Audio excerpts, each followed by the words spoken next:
सभी को जय मसीह की। आइए प्रियो, आज फिर से एक बार हम लोग प्रभु के वचन की ओर जाए और उसके वचन के द्वारा अपनी आशीष को पाले।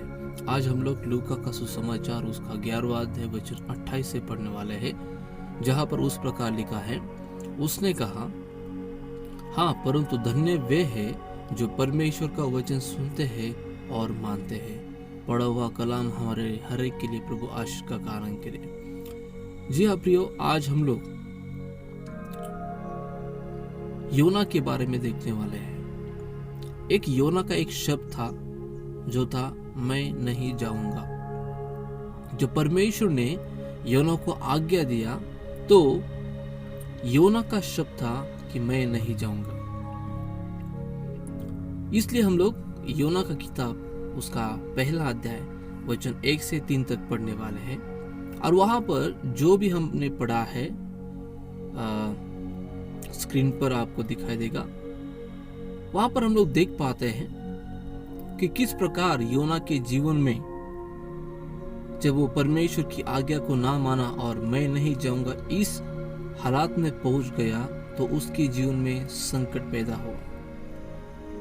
जी हाँ दोस्तों, हम लोग पिछले कई दिनों से आत्मिक रिश्ते की परिपक्वता के बारे में देख रहे हैं, उसके बारे में हम लोग सीख रहे हैं और आशा भी करता हूँ कि आप लोग उसकी मदद से परमेश्वर के साथ फिर से एक बार एक अच्छे रिश्ते में आए होगे, कमबैक आपने किया होगा। और इस सप्ताह में हम लोग योना के बारे में देखेंगे, एक ऐसा व्यक्ति जिसने सिर्फ गलती ही नहीं किया लेकिन अपनी गलती को सुधार कर फिर से एक बार परमेश्वर में वो कमबैक भी हुआ। जी हाँ, वो हमें सिखाता है कि विद्रोह से आत्मिक जीवन में फिर से एक बार वापसी कैसे करें, या फिर जो विद्रोह उसने परमेश्वर के खिलाफ में किया था उससे फिर से एक बार वो परमेश्वर के साथ कैसे जुड़ जाए, इसके बारे में हम लोग उसके जीवन से देखते हैं। उसने परमेश्वर के विरुद्ध में विद्रोह किया, इसलिए वो अपनी ही जिंदगी में बिल्कुल ही बिखरा हुआ था। उसकी जिंदगी बिखर गई प्रियो। उसके एक विद्रोह से उसके जीवन में संकट आया और इसलिए हम लोग इसके बारे में यदि सोचें, जांचें, तो हमें कोई भी इसके बारे में ना बताएगा, ना हमारे मॉम, ना हमारे डैड, ना कोई भी। क्यों नहीं बताएगा? क्योंकि हम खुद के मालिक हैं। जो भी डिसीजन हम लेते हैं वो खुद का होता है और इसलिए ये जो गलती हम कर बैठते हैं जीवन में, उसको किसी और से नहीं लेकिन अपने आप से हमें सुधारने की आवश्यकता होती है। योना की कहानी तो काफी बड़ी है, लेकिन हम लोग उसके अंदर जो बड़ा मछली है उसके बारे में नहीं, लेकिन जो बड़ा सामर्थ्य परमेश्वर है उसके बारे में हम लोग देखने वाले हैं। योना एक एक्चुअली भविष्य वक्ता था। एक ऐसे काल में वो भविष्य वक्ता था परमेश्वर का, जिस काल में लोग परमेश्वर के खिलाफ या इज़राइल के लोग परमेश्वर के खिलाफ विद्रोह कर रहे थे। उसी दौरान 2 और भविष्य वक्ता थे जिनका नाम था होशेया और आमोस। इस हालात में जब परमेश्वर के लोगों ने उसके खिलाफ विद्रोह किया तब परमेश्वर ने योना को ऑफर दिया। योना को कहा कि चल उठ, निनवे शहर जा और जो मैं तुझसे कहने को कहता हूं वो उनसे कह देना। लेकिन योना नहीं मानता। क्यों नहीं मानता? क्योंकि यदि हम लोग निनवे के जो कैपिटल है उस शहर के बारे में देखें, वहां पर असीरी लोगों का शासन था।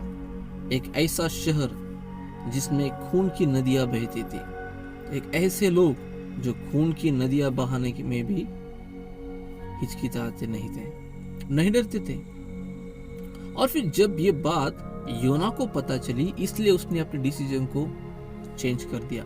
उसने परमेश्वर की आज्ञा को ना माना। जब परमेश्वर ने कहा कि योना तू जा, उनको शुभ संदेश सुना कि वो पश्चाताप करे और अपने पाप से फिरे, लेकिन योना नहीं चाहता था, क्योंकि वो जो लोग थे वो बुरी हालत में पड़े थे। अब देखिए योना का समस्या क्या था। एक्चुअली दो समस्या थी योना की। एक थी यदि वो जाए और उनसे कहे कि अपने पाप से मन फिराओ तो वो परमेश्वर उन शहरों को बख्श देता, और फिर वे लोग क्षमा पाए हुए लोग होते। लेकिन योना नहीं चाहता था कि वो लोग क्षमा पाए और परमेश्वर उन्हें बख्श दे, इसलिए योना कहता है मैं नहीं जाऊंगा।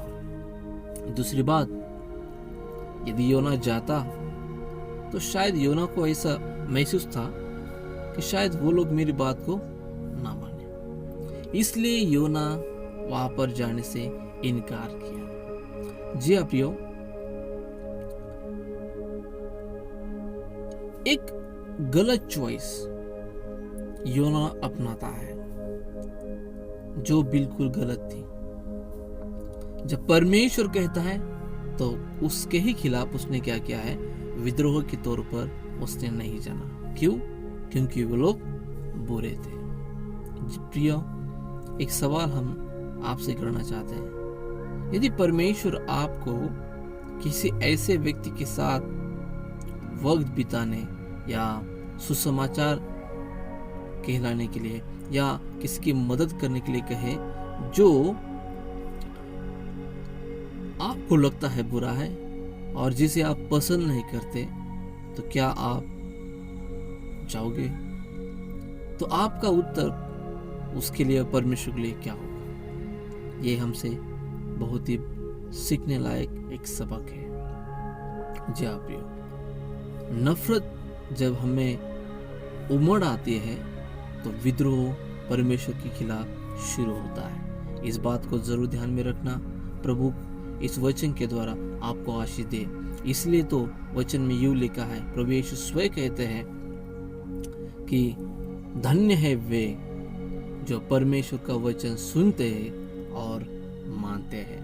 प्रियो, हम लोग धन्य बने, परमेश्वर की सुने और उसके वचन को मान लें। प्रभु आप सबको आशीष करे। God bless you.